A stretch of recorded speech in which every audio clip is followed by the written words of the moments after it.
Hello friends, welcome back to my channel Thensuvai kitchen. இன்னைக்கு நம்ம கிச்சன்ல குழந்தைகள் முதல் பெரியவங்க வரை எல்லாருமே ரொம்ப விரும்பி சாப்பிடுற ஒரு சூப்பரான டெசர்ட் ரெசிபி என்னன்னு பார்த்தீங்கன்னா ஓரியோ மவுஸ்.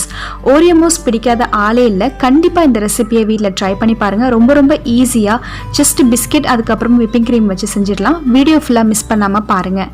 இப்போ செய்கிறது எப்படின்னு பார்ப்போம். ஒரு பவுலில் 150 ml அளவுக்கு விப்பிங் க்ரீம் சேர்த்துக்கிறேன். நல்லா சில்லுன்னு இருக்கிற விப்பிங் க்ரீமாக பார்த்து சேர்த்துக்கோங்க. எந்த பிராண்ட் வேணாலும் நீங்கள் சேர்த்துக்கலாம். இது ஒரு நிமிஷம் நல்லா பீட்டரை வச்சு பீட் பண்ணிக்கோங்க. கொஞ்சம் திக்கானதுக்கப்புறமா இதில் சில இன்க்ரீடியன்ஸ்லாம் நம்ம சேர்ப்போம். ஸோ இப்போ அது கூட 1 டீஸ்பூன் அளவுக்கு வெனிலா எசன்ஸ், 2 டீஸ்பூன் அளவுக்கு கொக்கோ பவுடர், 1 டேபிள் ஸ்பூன் அளவுக்கு காஃபி மிக்ஸ், 1 டேபிள் ஸ்பூன் அளவுக்கு சாக்லேட் சிரப்.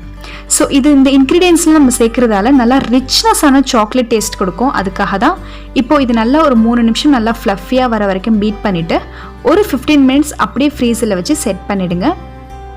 இப்போ ஒரு 6 ஓரியோ பிஸ்கெட் எடுத்து நல்லா க்ரஷ் பண்ணிக்கலாம். க்ரஷ் பண்ணிவிட்டு கூடவே 1 டேபிள் ஸ்பூன் அளவுக்கு மெல்டட் பட்டர் சேர்த்துக்கிறேன். ஸோ பட்டர் சேர்த்து நல்லா மிக்ஸ் பண்ணிக்கோங்க. இது நல்லா நம்மளுக்கு செட் ஆகும் ஸ்டிக்கியாக, அதுக்காக தான் பட்டர் சேர்க்குறோம். இல்லைனா உங்களுக்கு செட் ஆகாது.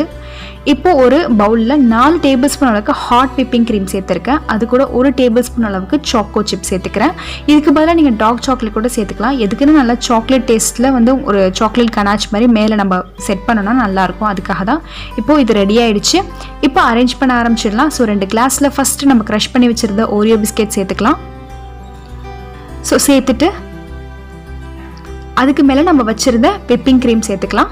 அதுக்கு மேலே திரும்பியும் க்ரஷ்டு ஓரியோ பிஸ்கெட்ஸ், அதுக்கு மேலே திரும்பியும் விப்பிங் க்ரீம் சேர்த்துட்டு மேலே கடைசியாக சாக்லேட் கனாச் சேர்த்துக்கலாம். ஸோ ரொம்ப குயிக்காக செய்யக்கூடிய ரெசிபி இது. ரொம்ப டேஸ்ட்டாகவும் இருக்கும். இதை சர்வ் பண்ணுறதுக்கு முன்னாடி ஒரு 15 மினிட்ஸ் நல்லா ஃப்ரீசரில் வச்சு செட் ஆகினதுக்கப்புறம் எடுத்து சர்வ் பண்ணுங்கள்.